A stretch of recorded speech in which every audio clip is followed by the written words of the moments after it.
Assalamualaikum warahmatullahi wabarakatuh. Waalaikumsalam warahmatullahi wabarakatuh.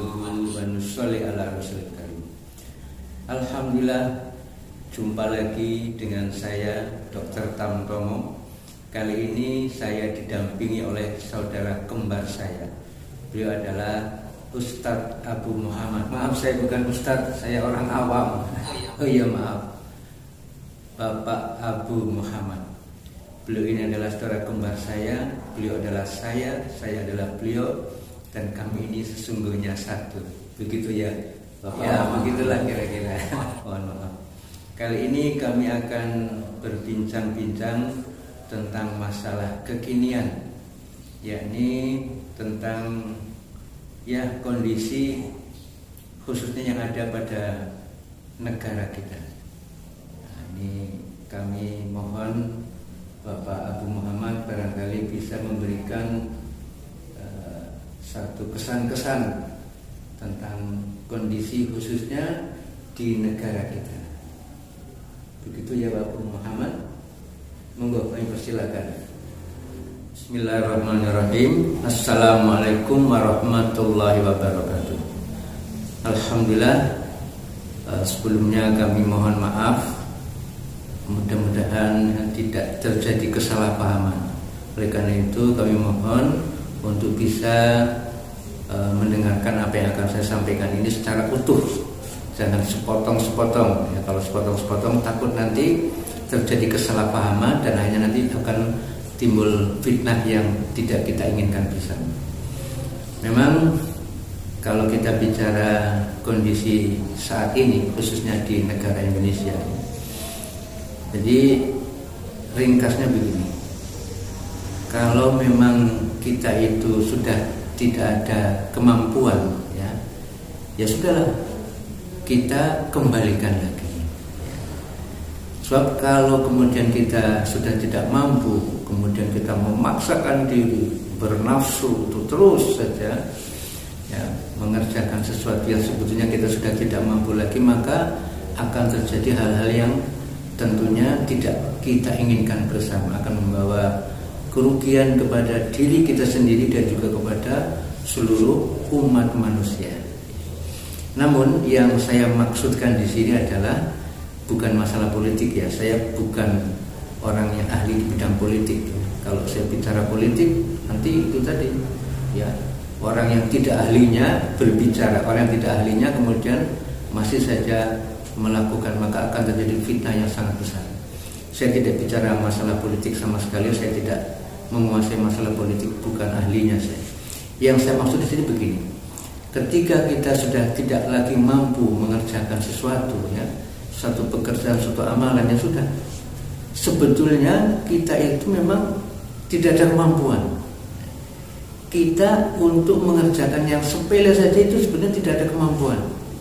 Contohnya kita mengedipkan mata kita. Ini kan sesuatu yang sangat sepele yang itu otomatis. Dan berapa kali kita mengedipkan mata dalam sehari. Itu pun kalau tidak ditolong oleh Allah SWT tidak bisa. Jadi untuk mengedipkan mata saja kita nggak ada kemampuan. Contohnya orang yang kemudian kena stroke, kemudian terjadi kelumpuhan, maka untuk mengedipkan mata yang sederhana yang otomatis kita kerjakan itu tidak bisa. Kita bisa mengedipkan mata karena mendapatkan pertolongan Allah SWT, karena diberi kekuatan Allah SWT. Apalagi untuk hal yang lebih berat, lebih besar, lebih rumit, sampai kemudian mengelola negara, memikirkan bagaimana rakyat keseluruhannya. Ini sangat berat sekali. Hakikatnya kita itu tidak ada kemampuan sedikit melakukan suatu amalan. Maka semuanya itu adalah atas pertolongan Allah Subhanahu wa ta'ala. Sudahlah, kalau kita memang merasa tidak mampu, sudah kita ngaku saja, ya Allah, saya tidak ada kemampuan, hanya dengan pertolongan Engkau ya Allah. Semua ini hanya dengan pertolongan Engkau. Sekecil apapun satu pekerjaan, sesederhana apapun, kalau Engkau tidak tolong, tidak mampu saya. Apalagi berat ini. Jadi maksud saya begini, di kita itu ngaku saja lah, apapun yang kita kerjakan, itu sebetulnya adalah di balik itu ada Allah Subhanahu wa ta'ala. kita yang telah digerakkan oleh SWT untuk semua kebaikan, itu hakikatnya Allah saja, sumbernya dari Allah yang berikan hidayah kepada kita tentang suatu kebaikan, Allah yang menggerakkan kita untuk melakukan suatu kebaikan, Allah yang memudahkan kita untuk melakukan suatu kebaikan. Semuanya kebaikan ini harus kita akui, ya, bahwa ini datangnya dari Allah SWT. Kita jangan pernah ngaku-ngaku, wah itu saya itu itu saya itu, wah ini berbahaya sekali, ya, berbahaya sekali. Maka kita ngaku saja dan jangan pernah ngaku-ngaku. Semua kebaikan itu datang dari Allah SWT, sedangkan semua keburukan datang dari kita. Kalau kita mengerjakan satu kesalahan, keburukan, kemaksiatan, itu datang dari kita. Jangan pernah menyalahkan siapa-siapa, ya. Dan nanti kita sendiri akan diminta pertanggungjawaban, satu persatu kita akan diminta pertanggungjawaban. Tidak bisa kita kemudian menyalahkan siapapun, tidak bisa. Bahkan kita tidak bisa menyalahkan setan, iblis, laknatullah alaih, tidak bisa. Di dunia mungkin ya mereka akan menolong kita, ya, membantu kita, seakan-akan mereka pro pada kita. Tapi kan di akhirat tidak bisa. Bahkan kita minta pertolongan pada mereka tidak bisa. Kamu dulu yang sudah mengajak-ajak saya untuk begini, kamu ikut tanggung jawab, tidak bisa. Itu salah diri kita sendiri. Artinya kalau kita melakukan suatu kekeliruan, kesalahan, dosa, itu tidak bisa dibebankan kepada siapapun, tapi diri kita sendiri. Maka kesempatan yang sangat berharga ini, artinya mungkin waktu hidup kita tinggal beberapa saat lagi, dan ini kesempatan yang sangat bagus di bulan suci Ramadan. Sudahlah, ya. Kalau kita memang tidak ada kemampuan, dan pasti kita tidak mampu, kita serahkan kembali kepada Allah SWT, ya. Serahkan kembali Allah. Ini jauh lebih bagus untuk diri kita, untuk semuanya saja, jauh lebih bagus. Udahlah, serahkan kepada Allah SWT. Kita bertobat, yang lalu sudah berlalu. Kalaupun kita masalah melakukan suatu kemaksiatan, dosa-dosa dan sebagainya, kita tidak aman dan sebagainya, kita mohon ampun. Allah itu Maha Pengasih, Maha Penyayang. Tidak mungkin Allah SWT kemudian dendam pada diri kita, akan membalas semua kejahatan kita. Kalau kita sudah tobat, ya kenapa tidak? Maka mungkinlah saya mengingat pada saya sendiri, ya, kita itu gak bisa apa-apa, sudah, ya, sudahlah. Jangan kita mengaku-ngaku, sombong. Kalau kita memang gak bisa, dan memang kita gak bisa apa-apa, kembalikan. Segala sesuatu kembalikan. Apapun yang Allah berikan pada diri kita itu kembalikan lagi. Amanah-amanah itu kita kembalikan lagi.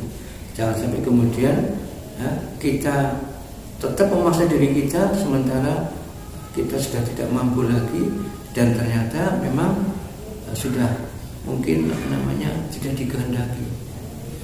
dikehendaki Allah SWT, dan tidak lagi sesuai dengan sunnah Rasul. Sudahlah, nah kita bertobat, kembalikan kepada Allah SWT, kita memperbaiki diri kita, dan kita serahkan kepada orang yang memang betul-betul memiliki kemampuan dalam hal itu. Insya Allah Allah SWT akan ampuni, Allah SWT akan ganti masa lalu kita dengan kebaikan. Allah itu Maha Pengasih, Maha Penyayang, tidak mungkin akan membebani kita kepada sesuatu yang tidak memang kita sanggup, ya.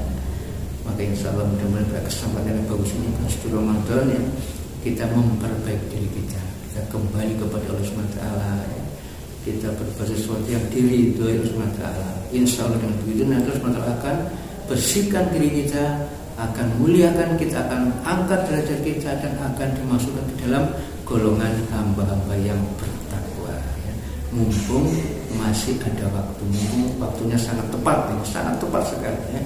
Jangan kemudian kita tetap saja menunda-nunda. Maka insya Allah kesempatan yang sangat bagus di bulan suci Ramadan ini untuk kita mohon ampun kepada Allah SWT, memperbaiki diri, tutup dengan amalan-amalan kebajikan. Insya Allah mungkin, ya, waktu kita tinggal beberapa saat lagi menghadap Allah SWT, maka mudah-mudahan kita menghadap dengan penuh ridhonya, menghadap dalam keadaan husnul khatimah, insya Allah. Wassalamualaikum warahmatullahi wabarakatuh.